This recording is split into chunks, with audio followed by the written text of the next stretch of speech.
The Ocean of Theosophy by William Quan Judge. Published in 1893. Chapter 5. Body and Astral Body. The body, as a mass of flesh, bones, muscles, nerves, brain matter, bile, mucus, blood, and skin, is an object of exclusive care for too many people, who make it their god because they have come to identify themselves with it, meaning it only when they say I. Left to itself, it is devoid of sense, and acts in such a case solely by reflex and automatic action. This we see in sleep, for then the body assumes attitudes and makes motions which the waking man does not permit. It is like Mother Earth in that it is made up of an infinitesimal number of lives. Each of these lives is a sensitive point. Not only are there microbes, bacilli, and bacteria, but these are composed of others, and those others of still more minute lives. These lives are not the cells of the body, but make up the cells, keeping ever within the limits assigned by evolution to the cell. They are forever whirling and moving together throughout the whole body, being in certain apparently void spaces as well as where flesh, membrane, bones, and blood are seen. They extend, too, beyond the actual outer limits of the body to a measurable distance. One of the mysteries of physical life is hidden among these lives. Their action, forced forward by the life energy, called prana or jiva, will explain active existence and physical death. They are divided into two classes, one the destroyers, the other the preservers, and these two war upon each other from birth until the destroyers win. In this struggle the life energy itself ends the contest because it is life that kills. This may seem heterodox, but in theosophical philosophy it is held to be the fact. For, it is said, the infant lives because the combination of healthy organs is able to absorb the life all around it in space, and is put to sleep each day by the overpowering strength of the stream of life, since the preservers among the cells of the youthful body are not yet mastered by the other class. These processes of going to sleep and waking again are simply and solely the restoring of the equilibrium in sleep and the action produced by disturbing it when awake. It may be compared with the arc-electric light, wherein the brilliant arc of light at the point of resistance is the symbol of the waking active man. So in sleep we are again absorbing and not resisting the life energy, when we wake we are throwing it off.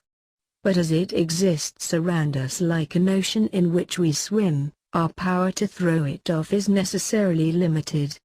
Just when we wake we are in equilibrium as to our organs and life. When we fall asleep we are yet more full of life than in the morning. It has exhausted us, it finally kills the body. Such a contest could not be waged forever, since the whole solar system's weight of life is pitted against the power to resist focused in one small human frame. The body is considered by the masters of wisdom to be the most transitory, impermanent, and illusionary of the whole series of constituents in man. Not for a moment is it the same. Ever changing, in motion in every part, it is in fact never complete or finished though tangible. The ancients clearly perceived this, for they elaborated a doctrine called naimittika. The correct Sanskrit term is nitya, pralaya, or the continual change in material things, the continual destruction. This is known now to science in the doctrine that the body undergoes a complete alteration and renovation every 7 years. At the end of the first 7 years it is not the same body it was in the beginning. At the end of our days it has changed 7 times, perhaps more.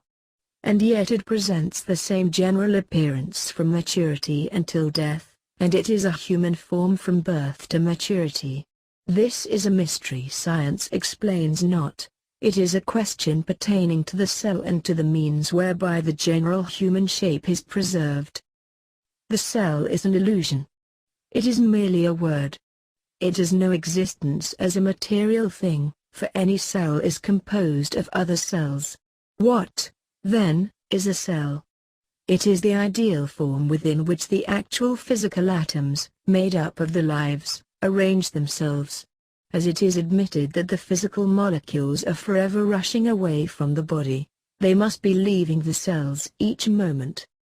Hence there is no physical cell, but the privative limits of one, the ideal walls and general shape. The molecules assume position within the ideal shape according to the laws of nature, and leave it again almost at once to give place to other atoms. And as it is thus with the body, so is it with the earth and with the solar system. Thus also is it, though in slower measure, with all material objects. They are all in constant motion and change. This is modern and also ancient wisdom. This is the physical explanation of clairvoyance, clairaudience, telepathy, and mind reading. It helps to show us what a deluding and unsatisfactory thing our body is. Although, strictly speaking, the second constituent of man is the astral body, called in Sanskrit linga sarira, we will consider life energy, or prana and jiva in Sanskrit, together, because to our observation the phenomenon of life is more plainly exhibited in connection with the body. Life is not the result of the operation of the organs, nor is it gone when the body dissolves. It is a universally pervasive principle. It is the ocean in which the earth floats. It permeates the globe and every being and object on it. It works unceasingly on and around us, pulsating against and through us forever. When we occupy a body we merely use a more specialized instrument than any other for dealing with both prana and jiva. Strictly speaking, prana is breath, and as breath is necessary for continuance of life in the human machine, that is the better word. Jiva means life, and also is applied to the living soul, for the life in general is derived from the supreme life itself. Jiva is therefore capable of general application, whereas prana is more particular. It cannot be said that one has a definite amount of this life energy which will fly back to its source should the body be burned, but rather that it works with whatever be the mass of matter in it. We, as it were, secrete or use it as we live. 4.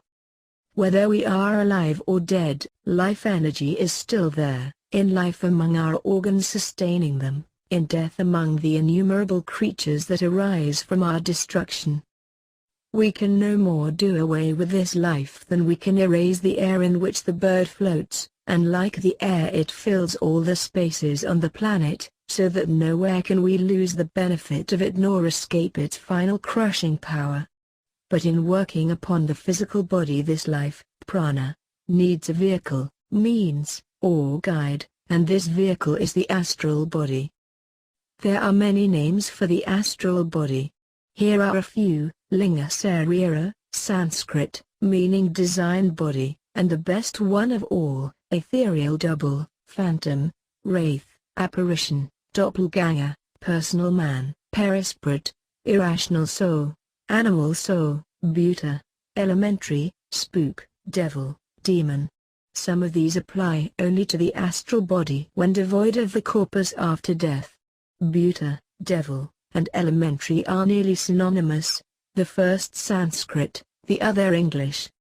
With the Hindus the bhuta is the astral body when it is by death released from the body and the mind, and being thus separated from conscience, is a devil in their estimation. They are not far wrong, if we abolish the old notion that a devil is an angel fallen from heaven, for this bodily devil is something which rises from the earth. It may be objected that the term astral body is not the right one for this purpose. The objection is one which arises from the nature and genesis of the English language, for as that is grown up in a struggle with nature and among a commercial people it has not as yet coined the words needed for designating their great range of faculties and organs of the unseen man. And as its philosophers have not admitted the existence of these inner organs, the right terms do not exist in the language. So in looking for words to describe the inner body the only ones found in English were the astral body.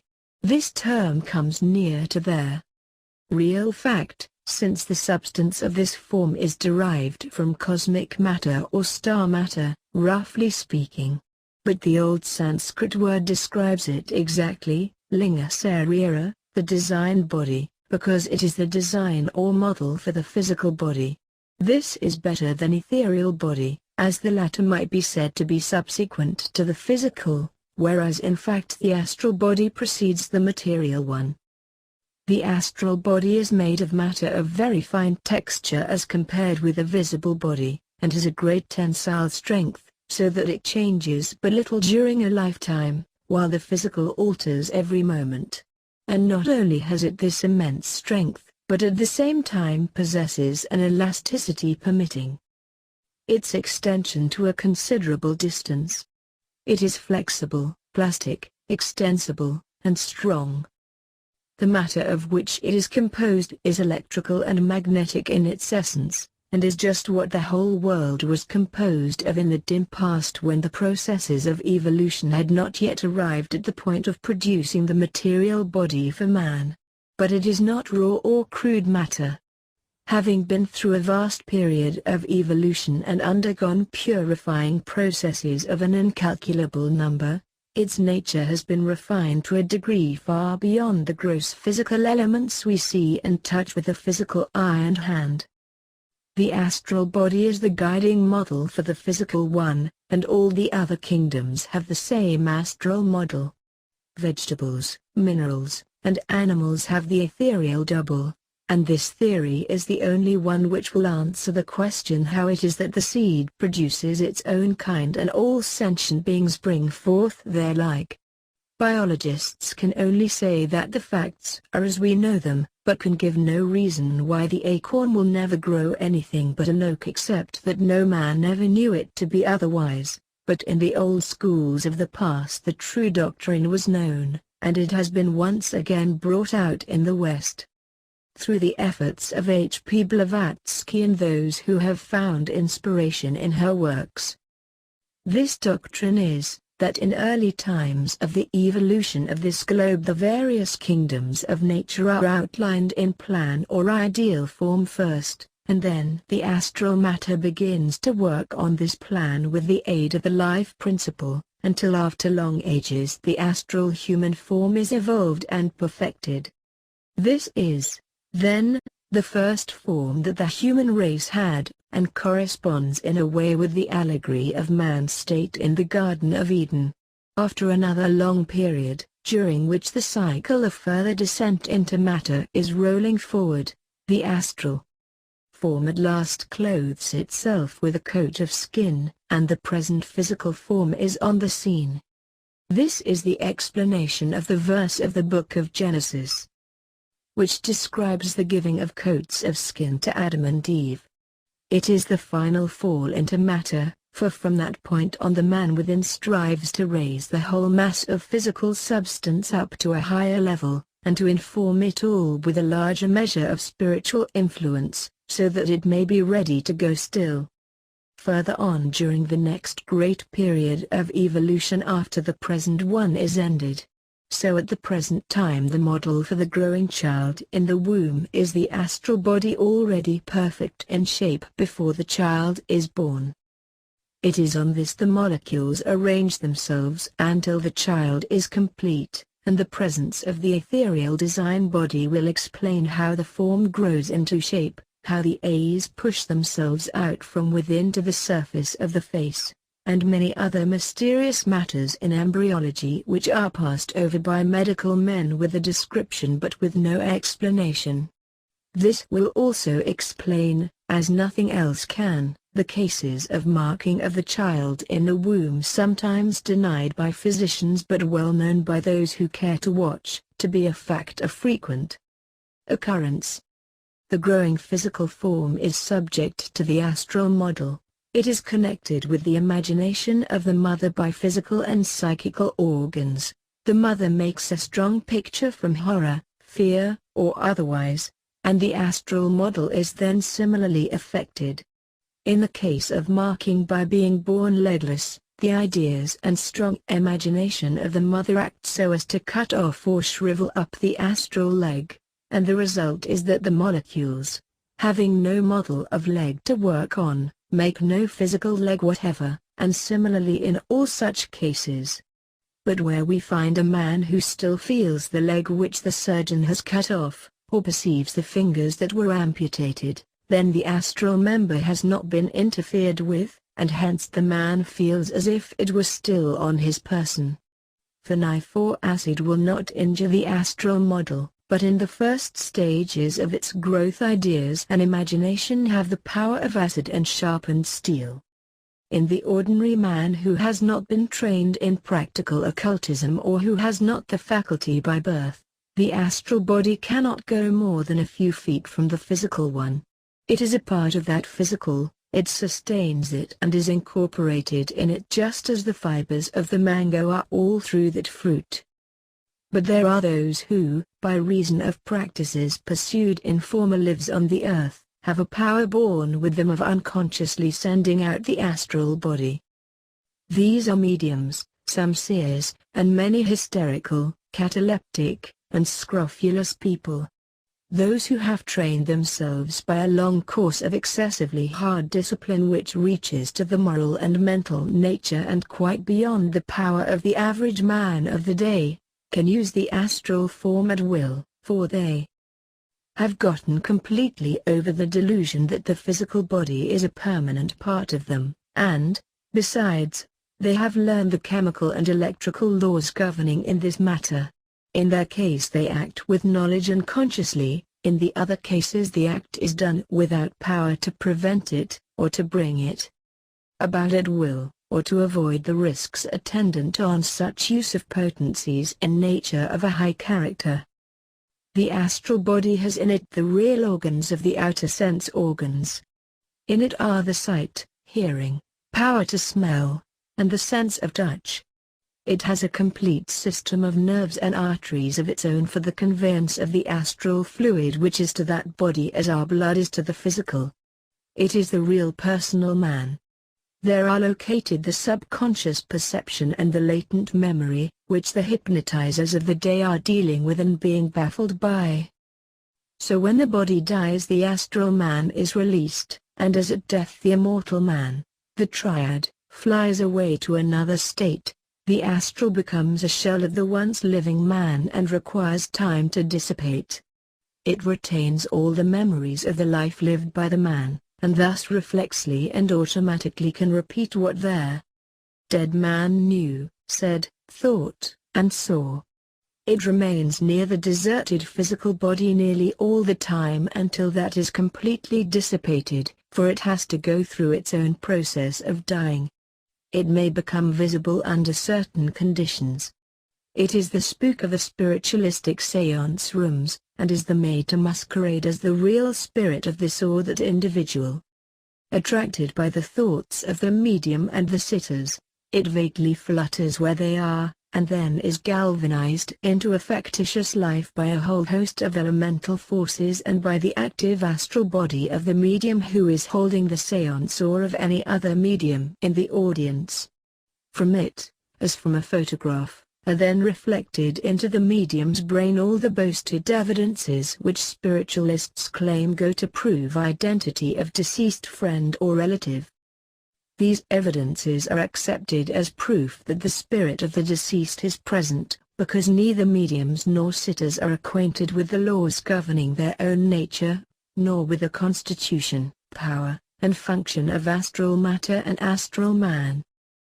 The Theosophical philosophy does not deny the facts proven in spiritualistic seances, but it gives an explanation of them wholly opposed to that of the spiritualists. And surely the utter absence of any logical scientific explanation by these so-called spirits of the phenomena they are said to produce supports the contention that they have no knowledge to impart. They can merely cause certain phenomena. The examination of those and deductions therefrom can only be properly carried on by a trained brain guided by a living trinity of spirit, soul, and mind. And here another class of spiritualistic phenomena requires brief notice. that is the appearance of what is called a materialized spirit. 3 explanations are offered. First, that the astral body of the living medium detaches itself from its corpus and assumes the appearance of the so-called spirit, for one of the properties of the astral matter is capacity to reflect an image existing unseen in ether. Second, the actual astral shell of the deceased, wholly devoid of his or her spirit and conscience, becomes visible and tangible when the condition of air and ether is such as to so alter the vibration of the molecules of the astral shell that it may become visible. The phenomena of density and apparent weight are explained by other laws. Third, an unseen mass of electrical and magnetic matter is collected, and upon it is reflected out of the astral light a picture of any desired person, either dead or living.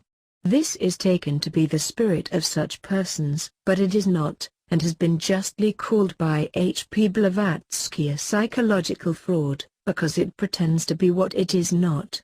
And, strange to say, this very explanation of materializations has been given by a spirit at a regular séance, but has never been accepted by the spiritualists just because it upsets their notion of the return of the spirits of deceased persons. Finally, the astral body will explain nearly all the strange psychical things happening in daily life and in dealings with genuine mediums. It shows what an apparition may be and the possibility of such being seen, and thus prevents the scientific doubter from violating good sense by asserting you did not see what you know you have seen. It removes superstition by showing the real nature of these phenomena, and destroys the unreasonable fear of the unknown which makes a man afraid to see a ghost. By it also we can explain the apportation of objects without physical contact, for the astral hand may be extruded and made to take hold of an object, drawing it in toward the body. When this is shown to be possible, then travelers will not be laughed at who tell of seeing the Hindu yogi make coffee cups fly through the air and distant objects approach apparently of their own accord untouched by him or anyone else. All the instances of clairvoyance and clairaudience are to be explained also by the astral body and astral light.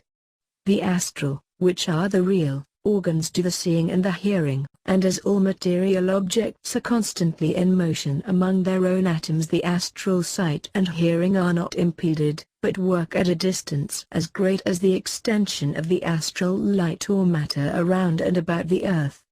Thus it was that the great seer Swedenborg saw houses burning in the city of Stockholm when he was at another city many miles off, and by the same means any clairvoyant of the day sees and hears at a distance.